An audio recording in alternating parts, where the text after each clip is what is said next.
Hi, my name is Lisa Jocelyn, founder and owner of Wild Breathwork. Here to talk to you today about how to feel and cultivate a sense of gratitude regardless of what's going on in the external world. We know that our experiences are our thought patterns, and when we experience joy or happiness or a positive emotion, it's because often we are thinking positive thoughts. When we feel overwhelm or negative emotions or judgment, it's because we're thinking negative thoughts. So if we want to have more positive moments in our life, to experience more joy, more love, more connection, more inner peace, just more balance and wellness, we need to practice feeling those feelings and thinking those thoughts.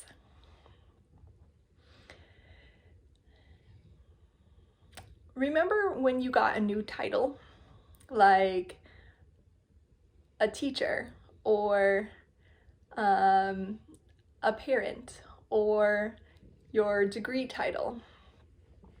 Remember how it felt not really possible at first? It felt like, oh, I'm not really this thing. And it took a while for you to believe it. How did you do it? What most of us do is there's that time where we have this new title, but there's a distance because our former self is this other thing.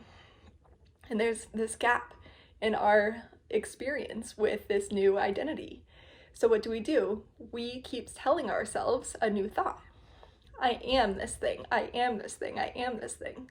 And the more we practice the thought, the more our behavior changes. And the more our behavior changes to do the kinds of things that type of person does, the more identity we feel, the more we believe our new identity. So if we have an identity of, I am a grumpy person, I am a pessimist, I am a realist, then we're going to show up and think thoughts that are in line with that identity. If you want to feel better thoughts, like we said before, we need to choose better thoughts. Sometimes it's as easy as that. So the next time you are having a racing thought or a negative thought, remember this practice that you're about to experience. Sometimes having more inner wellness or balance or peace is just choosing to have inner balance and wisdom and peace. It's noticing and then making a different choice. So it's a practice. I'm not perfect at it either. I actually just did not do my own practice a moment ago. I was feeling a little bit of timeline and I wanted to get this video done, and I was having this racing thought. So instead of putting my hand on my heart, I chose to avoid. I chose to not answer the call. And then the person kept calling back, so I finally did answer on the third time. But we all need these reminders. And just go ahead now and put your hand on your heart. Close your eyes if you feel comfortable. We're going to take the next 3 minutes breathing into our heart, casting a vote for the kind of person who savors, who enjoys, who feels gratitude. And it's a feeling. The more we feel the feeling, the richer our lives become. So take a few slow, deep breaths in and out of your nose, feeling the movement of your heart. Allow your belly to move as you breathe. If it helps, you can put another hand on your belly. Really let it move and expand. Close your eyes and take 3 deep breaths with me. Breathing in. Fill up even more. Fill up like a balloon. Breathing in.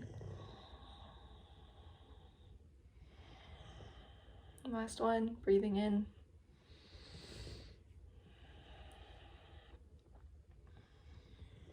Think of a time when someone took you aside,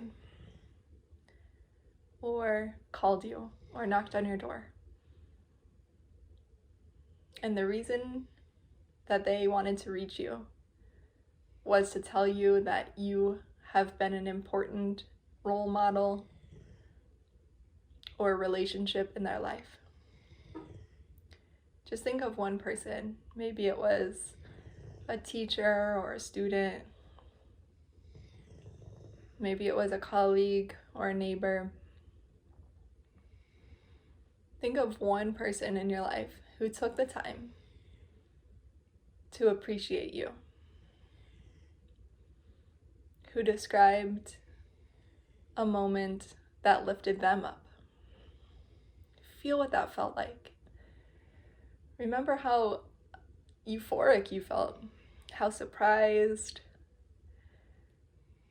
how loved and valued. Breathe into that moment. Remember where you were, how old you were, how much you appreciate this person for taking the time to build you up. Feel it.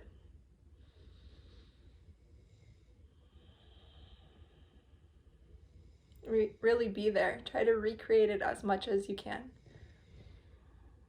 What city were you in? Were you inside or outside? If it was a note, was it handwritten? How did you feel when you opened up that letter? Anticipation, excitement, maybe nervous that you weren't sure what the message was going to contain, and then relief and joy when it was lifting you up, thanking you for something that you had done, or the person that you were being, how you showed up, how you gave.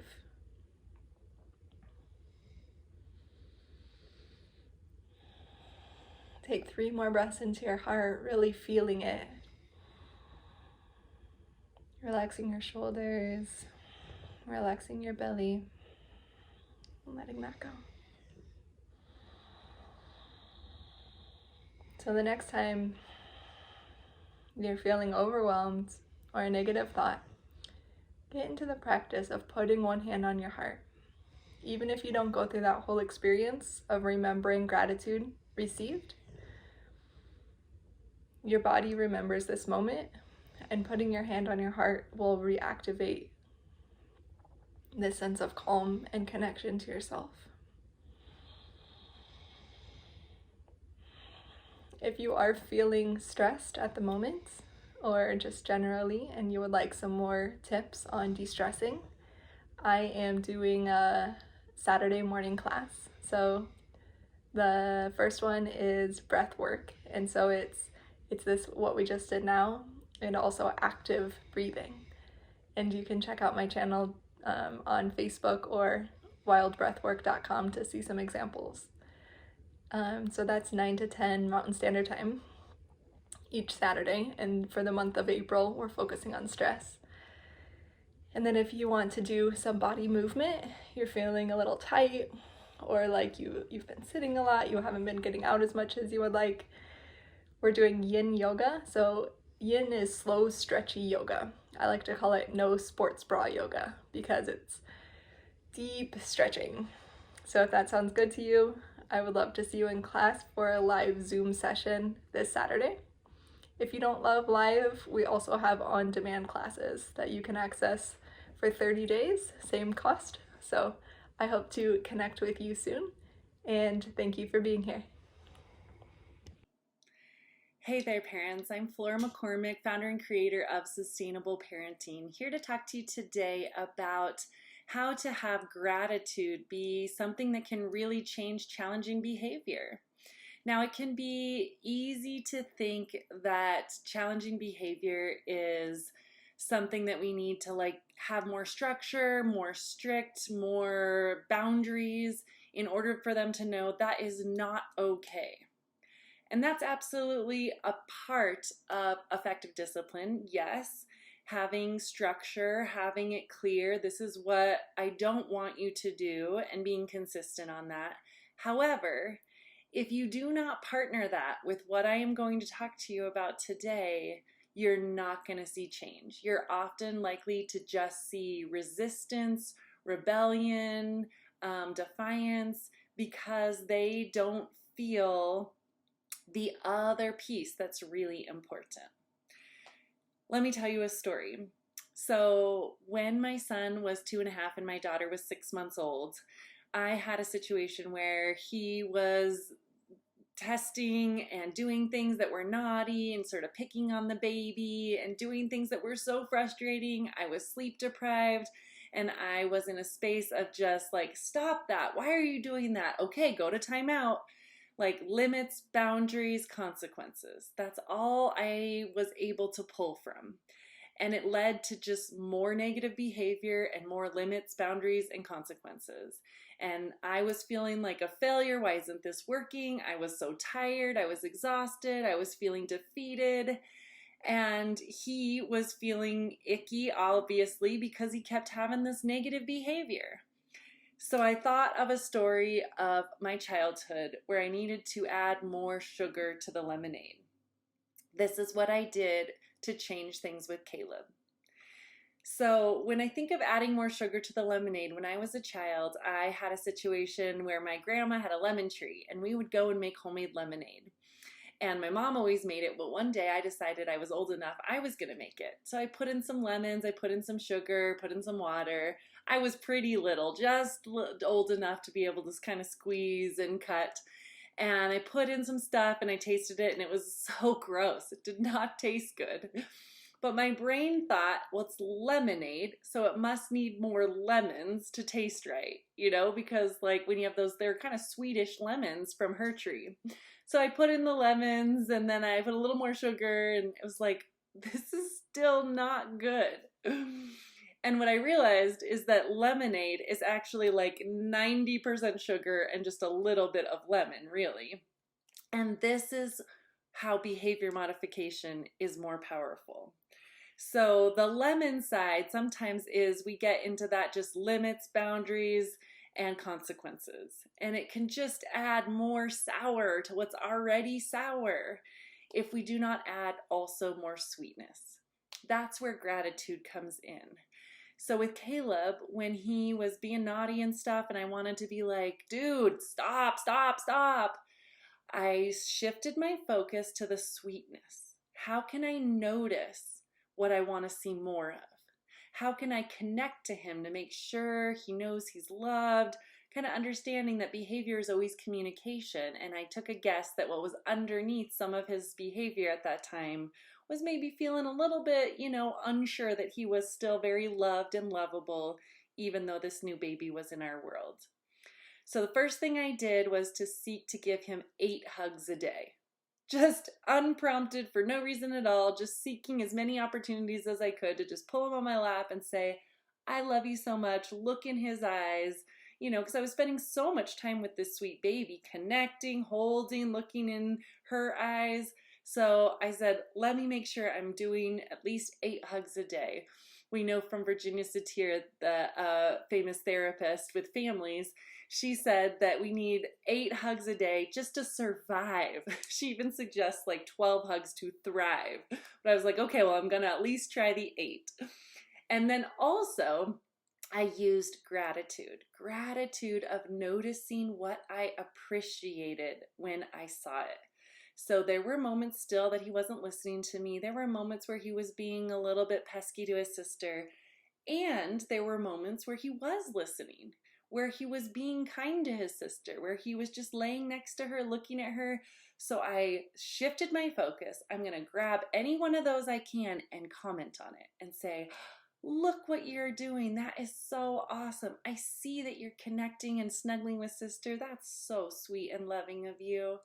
Oh, I see that you quick and snappy just came over to get your shoes on like mommy asked. Thank you. You're such a big, big boy. And let me tell you, it was transformational. He started being cooperative, kind, and it's like he would do the sweet things and then look at me, and I could tell he wants to see, am I catching it? He wanted to be caught doing what he knew was good behavior. And so we got in this hugs and noticing and gratitude completely took us out of that gunky, yucky place to a place of more connection and cooperation where I felt more calm and again confident, like, yes, I had a tool that worked and that didn't have to keep us in this yucky place. So I offer this to you today as well, and I hope that it can be just as magical. There are many other pieces. If you are in a struggling place in challenging behavior, feel free to come on over to Sustainable Parenting. I have a group in Facebook, and you can join me there. Next week even, I'm offering a free masterclass April 5th through 9th, where I'll be sharing how to get your kids to listen in 10 seconds or less, how to have more joy and less upsets, the best kept secret to not losing your temper, and how to parent smarter, not harder, for amazing long-term results. So if you'd like to join me, come on over. Facebook group called Sustainable Parenting, and I also have an Instagram group here, or Instagram page called Sustainable Parent. So I look forward to seeing you.